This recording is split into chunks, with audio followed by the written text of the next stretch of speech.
Hoje eu quero começar por esta apresentação que está colocada aí. Este trecho que está posto aí é um pedacinho do edital.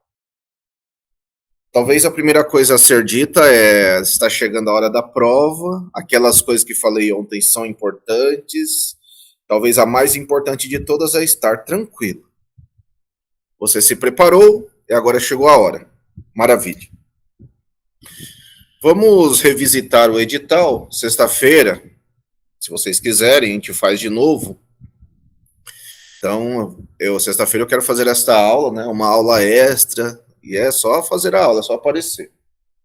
E aí a gente vai tentar rever tudo. Então, aí no edital tá assim, né? Conhecimentos específicos. A prática educativa do professor na educação infantil. A prática educativa do professor na educação infantil. Deixa eu só abrir aqui melhor. 2 pontos. A observação, registro e avaliação formativa. Então, a prática educativa do professor passa por esses pontos, que são legais, lei, estão na lei. Avaliamos e fazemos todo o processo de desenvolvimento, de mostrar o desenvolvimento dessas crianças a partir da observação, do registro e de uma avaliação em processo. Então, não tem prova, não tem parar para avaliar. A avaliação é todo momento que eu estou observando. E é lógico que nós já olhamos aqui, quando uma criança, por exemplo, quando está desenhando, eu estou olhando esse desenho, eu estou tendo uma crítica sobre esse desenho, eu quero analisar, eu posso analisar esse desenho. Se a criança está brincando, seja de maneira sistemática, organizada pelo professor, seja, né, e aí se eu vou lá na Tizuco, é jogo, mas se eu vou em outros autores, é o brincar estruturado pelo professor. Eu também estou, naquele momento, olhando as crianças brincarem, brincando junto com elas e avaliando também quais são os avanços que ela teve naquele caminho até ali. E aí pode ser 1 mês, 2 meses, 1 ano inteiro, enfim, a gente está avaliando. O registro faz parte da documentação pedagógica. Então, a gente está olhando aqui o temário, são as coisas, o que cairá no nosso concurso? Esses assuntos aí. Então, são esses assuntos que nós temos que nos ater nesta reta final. Nós nos ativemos um concurso inteiro, né? Mas são esses assuntos aí que vão guiar a nossa prova. A segurança, sua segurança, reside em transitar, trabalhar, entender esses assuntos. A organização, depois, a organização e planejamento do espaço da educação infantil. O espaço educa, o espaço, assim como o tempo, educam. Eles precisam ser replanejados, feitos de outras formas. Eles são feitos com a participação das crianças. Participação, vimos ontem, por exemplo, com a Formosinho, que a participação das crianças na construção dos espaços e na participação como praxis é fundamental. Trabalhamos dentro de uma pedagogia de projetos. Então, há uma pedagogia de projetos e nós seguimos uma pedagogia de projetos. Um projeto, ele é um tempo, né? Por isso que o tempo é importante. Este tempo, ele é determinado pelo professor, mas o professor está atento às aprendizagens ocorridas. Portanto, um projeto pode durar 1 dia, 1 semana, 1 mês, 1 ano inteiro, até vários anos, se o professor quiser. Depende, então, de como ele faz o trabalho de pesquisa do próprio professor, e ele faz as crianças também, de certa forma, pesquisarem esses assuntos, terem interesse nos assuntos. E é lógico, um projeto parte sempre de situações significativas. O que é uma situação significativa? Uma situação significativa é aquela em que os assuntos que o professor está tratando passam pelos conhecimentos prévios das crianças. As crianças trazem este conhecimento à escola. Onde você o adquire? Conversando com elas, tendo muitos contatos com elas, na roda de conversa, em muitos momentos. Pedagogia de projetos. As relações entre escola e a família. Todo autor, e nós veremos logo na sequência um autor, um professor aqui da USP, que está no nosso concurso hoje, que fala sobre a necessária, mas nós temos isso nos referenciais curriculares nacionais, nós temos isso em vários documentos brasileiros que falam da importância da família. Portanto, a família é presente, a família faz junto, A família, naquele momento de acolhimento, que é o momento de adaptação, né? Geralmente chamamos de adaptação, este acolhimento acolhe a família, porque a família é a voz dessas crianças. É a voz dessas crianças. Então, a família é sempre importante, não é pontual, não é só em determinados momentos, é o tempo todo um contato com a família. Bem como assuntos que você está tratando na escola, a família precisa saber que assuntos são esses que você está tratando, até para ela dar continuidade nas suas casas. Até demos exemplo, acho que ontem mesmo, mas outras semanas também, um pouco assim. Se você está fazendo um processo de desfraude, não é só aí, mas ok. E desfraude é um processo que tem a ver com cuidar, educar e cuidar sempre juntos, né? Indissociáveis. Mas se você está fazendo um processo de desfraude, como é que esse processo de desfraude você precisa ensinar a família a dar continuidade em casa. Então a família é essencial. Na educação infantil não existe papel da escola sem o papel conjunto e coletivo da família. Outro assunto, o comportamento infantil, e aí está assim, o desenvolvimento dos afetos e das relações. Comportamento infantil, a aprendizagem na educação infantil, ela se dá, segundo Piaget, a partir de vínculo. Você precisa ter vínculo para conseguir ensinar. Você precisa ter alguém em que você confie e acredite para você conseguir ensinar. Então, as crianças precisam confiar, acreditar em você o tempo todo. Sem isso, você não consegue nem ensinar. Ao mesmo tempo, a gente precisa trazer um pouco do Vallon para falar assim, a afetividade é central na educação infantil. O toque, os abraços, o corpo fala, o corpo diz, o corpo traz saberes, e nós então precisamos ter esta afetividade, esses encontros para conseguir discutir com as crianças a partir da afetividade. E quando eu falo assim, não é possível ensinar sem vínculo, sem confiança, isso se dá para todo e qualquer ser humano. Se você confia, você vem junto. Se você não confia, você larga. E assim é. Na sequência está o compartilhamento da educação educativa. Nós pegamos uma autora como ontem, por exemplo, que vai falar. A Formosinho, não é só ela que fala, mas a Formosinho vai falar sempre, né? Há um trabalho coletivo, não só coletivo entre você e as crianças, mas a necessidade de ter um trabalho coletivo entre você e os demais professores. É necessário ter conversa, é necessário parar e estudar, é necessário ação, reflexão com ação, porque essa segunda ação será diferente. Essa segunda ação diferente, ela tende a ser uma ação pensada. Portanto, teoria e prática são duas faces da mesma moeda. São dois processos da mesma moeda. Educar e cuidar, sempre inseparáveis. Um educador educa, o educador cuida. E cuidar passa por trocar fralda, limpar nariz, por ensinar a levantar a mão, por ensinar a comer, e uma série, inúmeros processos, porque o educar muitas vezes se conecta a um processo de anomia. Vamos lá no Piaget de novo, né? A criança ainda não tem esta autonomia, nós trabalhamos para que ela vá, aos poucos, conquistando esta autonomia. A autonomia que não é igual para todos, a autonomia que é diferente, né? Acabamos de falar diferente para cada pessoa tem um ritmo de aprendizagem diferente. Então, acabamos de falar, por exemplo, o desfraude. Ok, a gente quer que todas se desfraudem no mesmo momento, mas não é tão simples assim. O desfraude é um processo diferente para cada criança. Os ambientes de aprendizagem na educação infantil, a brincadeira e o desenvolvimento da imaginação e da criatividade. Ambiente rico em aprendizagens, ambientes ricos em experiência. A própria BNCC traz a questão dos 5 campos de experiência e dos direitos de aprendizagem. Esses campos de experiência presentes o tempo todo na sala de aula, não de maneira separada, mas sempre de maneira única, unívoca, tudo ao mesmo tempo. As coisas acontecem ao mesmo tempo, a vida acontece ao mesmo tempo. Então, a criatividade também é importante. A gente não pode a criança, na escola é o lugar da pergunta, da perguntação, de estruturarmos perguntas, das crianças serem curiosas, de terem curiosidades, de resolverem problemas a partir desta curiosidade, delas pensarem nessas questões do dia a dia e elas tentarem encontrar soluções. E pode ser na brincadeira, pode ser ao fazer uma atividade, pode ser uma atividade guiada, pode ser ao desenhar, pode ser em qualquer momento, ou nas tentativas de conquistar a autonomia, ela vai buscar esses processos de criatividade o tempo todo. Depois aparece assim, a brincadeira na educação infantil nas perspectivas psicossociais, educacionais e lúdicas. Então, a brincadeira, primeiro que a brincadeira, o lúdico, o processo de brincar o tempo todo. Não existe dia do brincar, não existe dia do brinquedo. Por quê?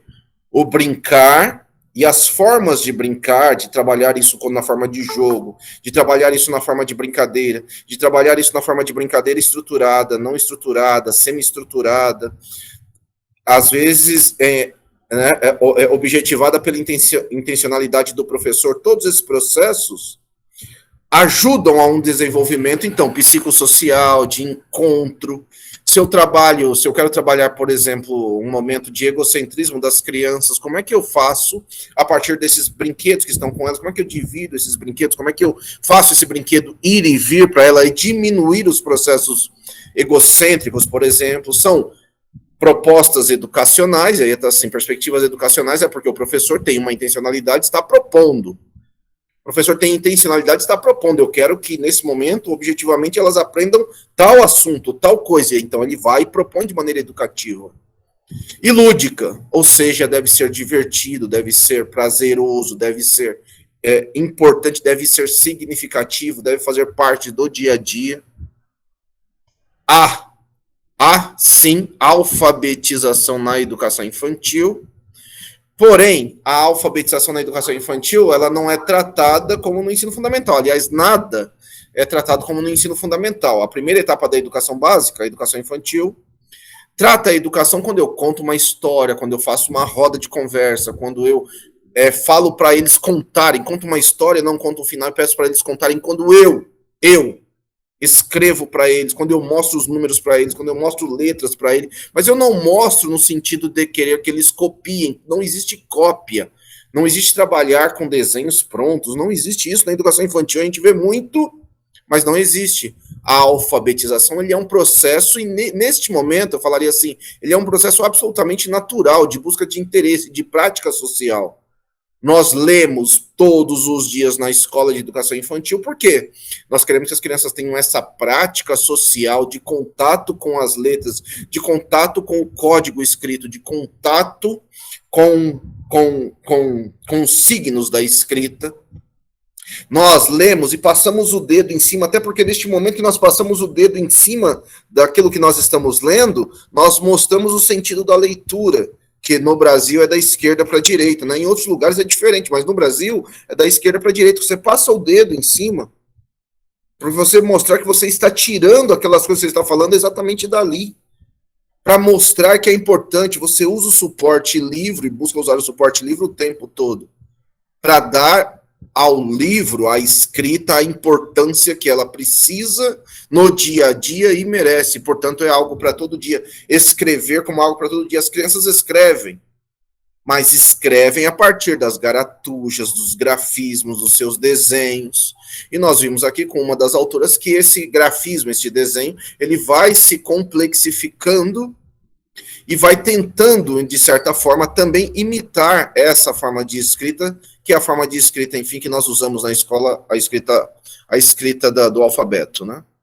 Além do que, alfabetizar é um processo um tanto quanto antigo, né? Nós buscamos processos mais complexos de letramento, de multiletramento. Portanto, ao cantar uma música, também estou trabalhando o processo de alfabetização.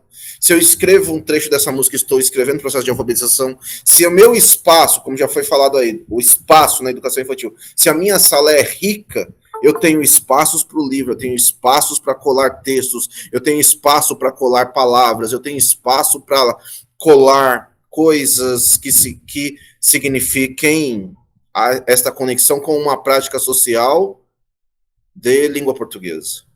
O currículo, na sequência, o currículo e a pedagogia da brincadeira. Então, o currículo da educação infantil ele é calcado nas culturas infantis. A cultura infantil se desenvolve a partir do brincar. brincadeira o tempo todo. Mais do que isso, os documentos nacionais brasileiros sempre falam. Nós vimos isso ao olhar, por exemplo, o resgate que tem das diretrizes curriculares nacionais, de um professor que brinca com as crianças. Portanto, é um professor brincante também, porque o brincar é parte do currículo, é parte da forma que eu ensino. Eu ensino qualquer assunto a partir das culturas infantis, a partir do brincar. O desenvolvimento da linguagem oral, estou, por exemplo, com bebês. Se eu estou com bebês, o que eu quero que eles desenvolvam, talvez no primeiro momento, é que desenvolvam a fala. A linguagem oral, ela é presente o tempo todo. O professor de educação infantil conversa com as crianças o tempo todo. A roda de conversa, inclusive, né, o principal fator da roda de conversa significa um replanejamento do trabalho do professor. O professor nunca chega com planejamento pronto, o professor está sempre com planejamento em construção. Este planejamento em construção significa que o professor ouve essas crianças, portanto, quanto mais elas se posicionarem, falarem, se desenvolverem falando, tanto melhor. Mais do que isso, se eu vou no Piaget, o Piaget vai falar que a linguagem oral ela é importantíssima no desenvolvimento dos estágios de desenvolvimento, porque ela te tira da condição, por exemplo, sensório-motora. Porque enquanto você só tem o corpo para reconhecer o mundo, estágio sensório-motor, você não aprende o mundo de outras formas. Com a linguagem, com a aquisição da linguagem, a criança vai aprender a ter e a fazer as coisas do mundo de outras formas. Se eu vou no Vygotsky é ainda mais complexo nesse sentido, né? Porque Vygotsky vai falar o desenvolvimento potencial ou as funções psicológicas superiores, elas se dão a partir do momento da maturação da linguagem. Quanto mais essa linguagem vai se desenvolvendo, e como é que ela se desenvolve? Ela se desenvolve conforme nós vamos conversando e fazendo-as falar no dia a dia. Mais do que isso, a linguagem oral está na língua portuguesa, está na música, está quando falamos elementos de matemática e assim sucessivamente. A linguagem oral tem papel fundamental, em especial para Piaget e Vygotsky. Na sequência, o desenvolvimento das artes visuais e do movimento. Então, as artes... Primeiro, quer dizer que as artes visuais e movimento são dois focos centrais, sempre desde os anos 90, na educação infantil brasileira. Artes visuais, porque se conectam àqueles pontos que nós vimos aqui, por exemplo, a partir da Meridier, que discutiu, né? Olha, artistas importantes do mundo fizeram grafismos do tipo infantil. Mais do que isso, quando uma criança está produzindo o seu grafismo, ela está produzindo também arte, ela está produzindo a sua cultura, ela está produzindo a sua expressão. E do movimento é toda a parte que se conecta ao Vygotsky, né? A psicomotricidade, a importância da psicomotricidade, de como o corpo, o movimento do corpo vai dar vazão a novos saberes. Então, a dança, o teatro, a expressividade, o movimento dentro do espaço, né? Brincarmos dentro de um espaço ampliado, é fundamental nesse processo, sem contar aquela questão do próprio Vallon, que vai dizer que, enfim, o movimento, a afetividade dentro do movimento, ela é a primeira inteligência humana. O ser humano é um ser dependente de outros seres humanos para sobreviver. Então, como ele é um ser dependente de outros seres humanos para sobreviver, né? É diferente de outros animais, né? Outros animais acabam nascendo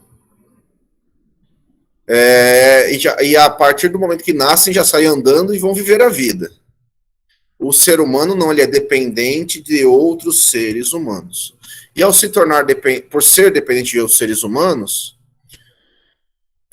se não há um vínculo com a mãe, por exemplo, ou se não há alguém que cuide desses bebês, a tendência é que eles morram. Então, movimento, ele é sempre, a partir da visão valoniana, em todo, para todo ser humano e na educação infantil fundamental. Acho que tem um outro jeito de ver, é um pouco dizer assim. A gente vê, às vezes, nesses programas de TV, pessoas que não dançavam, artistas geralmente, né? E começam a dançar, e elas falam assim, depois de um período, que ela aprendeu outras formas de usar o corpo. O corpo é parte da vida. O movimento movimento e artes visuais são centrais na educação infantil. O trabalho com múltiplas linguagens, né? Aqui acho que teve até alguém sempre fez essa referência também, né? Então eu trabalho na linguagem, eu trabalho uma linguagem artística, eu trabalho linguagens do brincar. E quando falo linguagens, a linguagem ela nunca deve ser, digamos assim, vou falar assim mais fácil, ela nunca deve ser abestalhada, né? Não existe conversar com as crianças de maneira abestalhada. Muitas vezes a gente vê isso, em especial com bebês, né? Um adulto fazendo voz, falando tudo no diminutivo. Não é isso. Uma criança é um ser pensante. Portanto, eu preciso trabalhar as múltiplas linguagens para ela ter isso como recurso e ampliar seu repertório. Então, a linguagem escrita, a linguagem oral, a linguagem corporal, a linguagem teatral, a linguagem musical, a linguagem que vem a partir dos números, do ritmo, do tamanho das coisas, matemática, precisam ser observadas, sim, na educação infantil, porque são linguagens múltiplas que precisam estar presentes no cotidiano. A formação pessoal e social da criança, e aí tá assim, né? A criança, a natureza e a sociedade. A criança, a natureza e a sociedade. Nós trabalhamos na educação infantil vinculando os problemas do mundo. A educação infantil, ela discute os problemas do mundo. Ela discute o que acontece na sociedade. E se na sociedade, por exemplo, há toda uma conexão que vem dos RCNEI, das diretrizes curriculares nacionais, que vão falar, por exemplo, da necessidade de trabalharmos a sustentabilidade, o cuidar do meio ambiente, o cuidar de nós mesmos, autocuidado. Esses processos, então, precisam ser discutidos com linguagens apropriadas a cada idade, né? Para bebês de um jeito, para criança bem pequena de outro, para criança pequena de outro, para ficarmos nos 3 momentos diferenciais que existem na educação infantil. Nós discutimos uma sociedade presente. Então, se há no Brasil, nos últimos meses a gente viu isso, né? Sei lá, destruição da Amazônia, nós temos que discutir a Amazônia. Porque faz parte de um problema da sociedade, é um assunto da sociedade, nós discutimos com as crianças. Seguindo, a necessidade das interações criança-criança como recurso do desenvolvimento, identidade e autonomia. Criança tem uma identidade, criança tem a sua identidade, que sempre começa por seu próprio nome, não à toa. Quando nós chegamos a processos de alfabetização, o primeiro elemento que o professor nós trabalhamos é a partir do nome.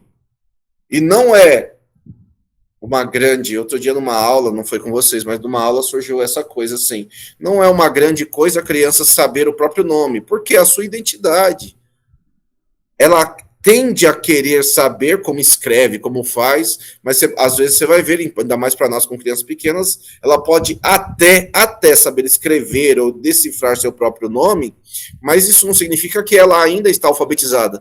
Na educação infantil, a gente nem está com esse objetivo ainda, mas nós trabalhamos identidade, nome. Quando trabalhamos identidade, nós também trabalhamos a diversidade, nós trabalhamos as diferenças nos importam, portanto, ser branco, ser negro, ser gordo, ser magro, ser alto, ser baixo, menino, menina. Todas as diferenças são importantes para nós ser pobre, ser rico. As diferenças nos importam. Para quê? Para que a gente comece a entender qual é a nossa identidade. E a partir da nossa identidade, de quem eu sou, de conquistar progressivamente graus de autonomia. Um bebê não chega na escola, nenhum bebê vai chegar na escola, no período sensório motor se limpando o seu próprio cocô sozinho. Então, isso é um processo de ensino. É ensino que começa na escola, ensino que, enfim, a gente leva também para casa, como já falamos anteriormente, mas é uma busca de uma anomia que vai se transformar em heteronomia, que se conecta à própria criança ainda, para depois se tornar a autonomia. Então, são processos graduais, inclusive de entender quem eu sou no mundo, mas que é necessário.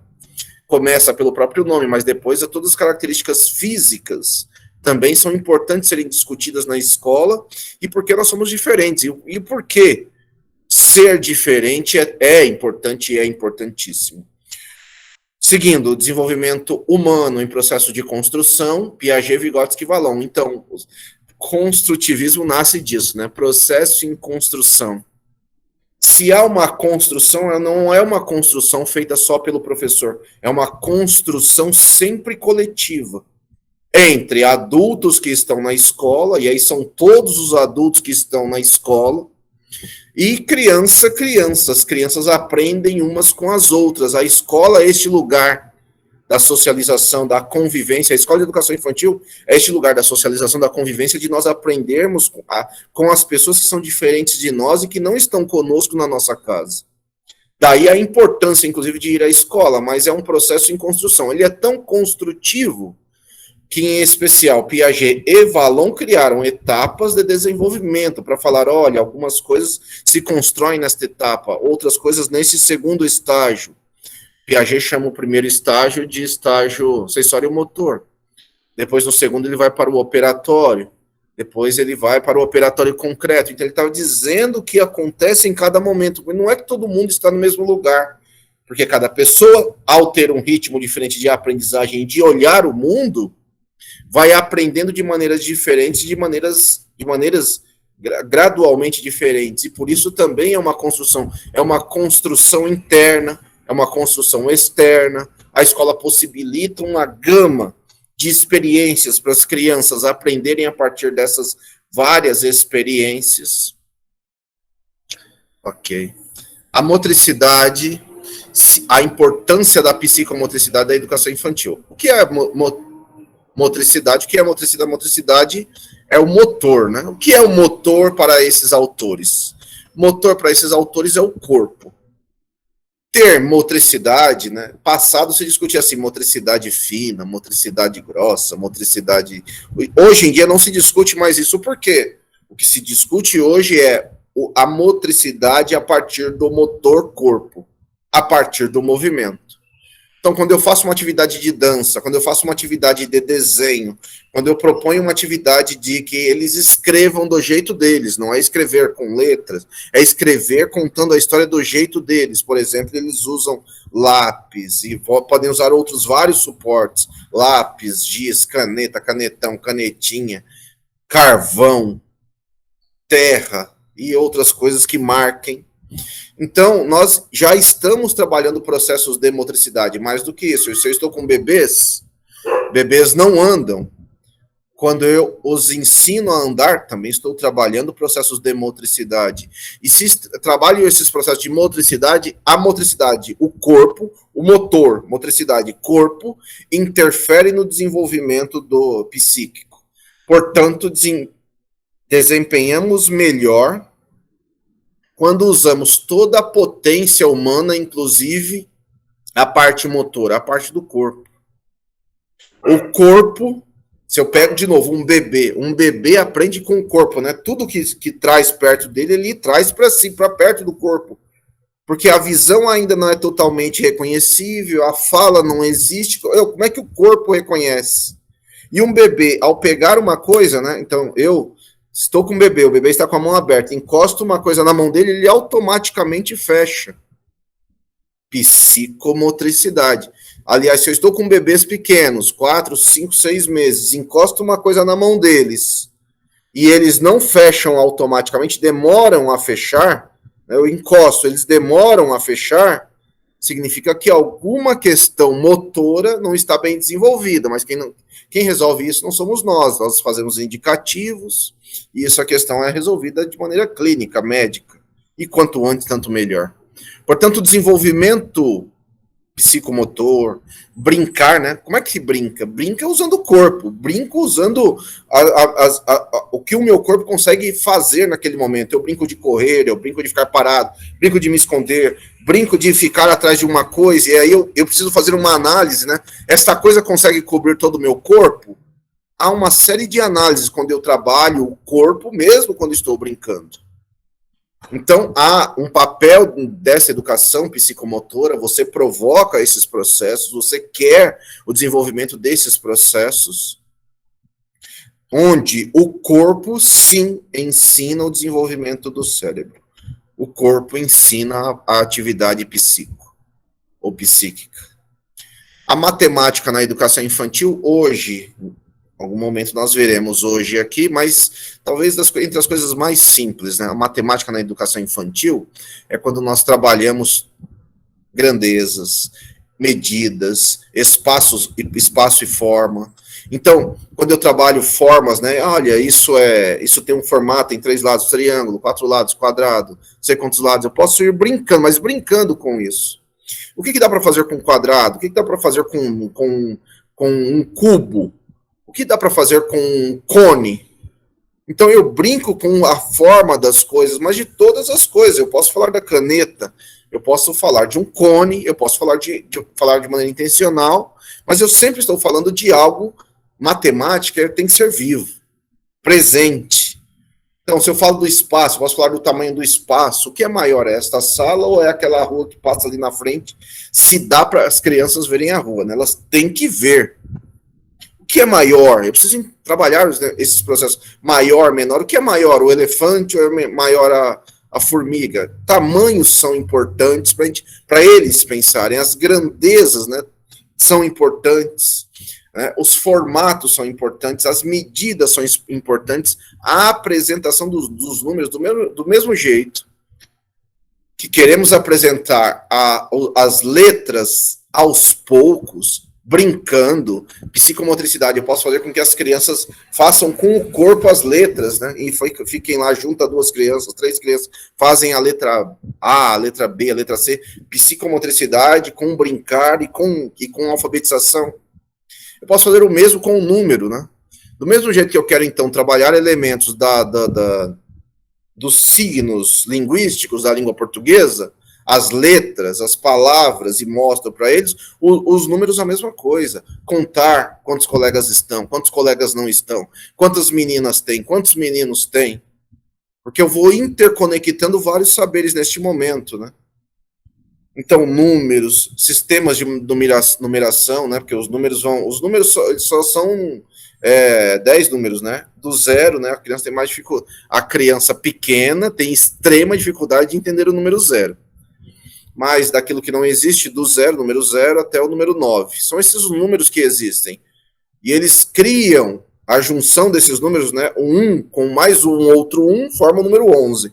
Então, a gente vai brincando com esses números e mostrando esses números, e não querendo que elas se apropriem desses números de maneira mecânica. Não há processo mecânico. Há um processo de envolvimento, há um processo de atrair curiosidade, há um processo de fazer junto, há um processo bem mais complexo do que um processo mecânico, ou um processo, como a nossa autora disse ontem, um processo transmissivo. Enfim, este é o temário do nosso concurso. Esses assuntos que falei assim, correndo, que tudo é correndo comigo, né? Penso que a gente estudou nesse tempo, continuou estudando, sexta-feira vamos estudar mais um pouquinho, mas a nossa prova transitará em torno disso. Ontem eu falei, quero repetir hoje, só para dizer essa grande questão assim. As questões numa prova, a letra A, B, C, D e E, nenhuma das 5 alternativas é uma alternativa absolutamente errada. Só que essas alternativas, elas trazem outras visões de educação, que pode ser da educação tradicional, que pode ser da educação skinneriana, que pode ser de tipos de educação que estão em outros lugares, não no piagetianismo. A nossa grande questão é entender que a nossa prova, domingo, gira em torno do piagetianismo. A resposta adequada, a mais adequada, é aquela que se aproxima do piagetianismo. E, de novo, a prova, trabalho, eu escutei o João falando, né? Não sei se gosto de falar muito nos termos assim, mas o João, algum desses dias que ele deu aula, falou, né? A prova, ela tem distratores. O que é um distrator? É uma coisa para te distrair. O que é uma coisa para te distrair? A coisa para te distrair, às vezes, é uma palavra. a coisa para te distrair, às vezes, pode ser o texto, que às vezes coloca-se um texto gigantesco, e às vezes você vai ler, elas são até curtinhas, né? Aí você fica se perdendo lendo aquele texto, é um jeito de te distrair. Isso é chamado de distrator. Eu não estou falando para você não ler, você tem que ler.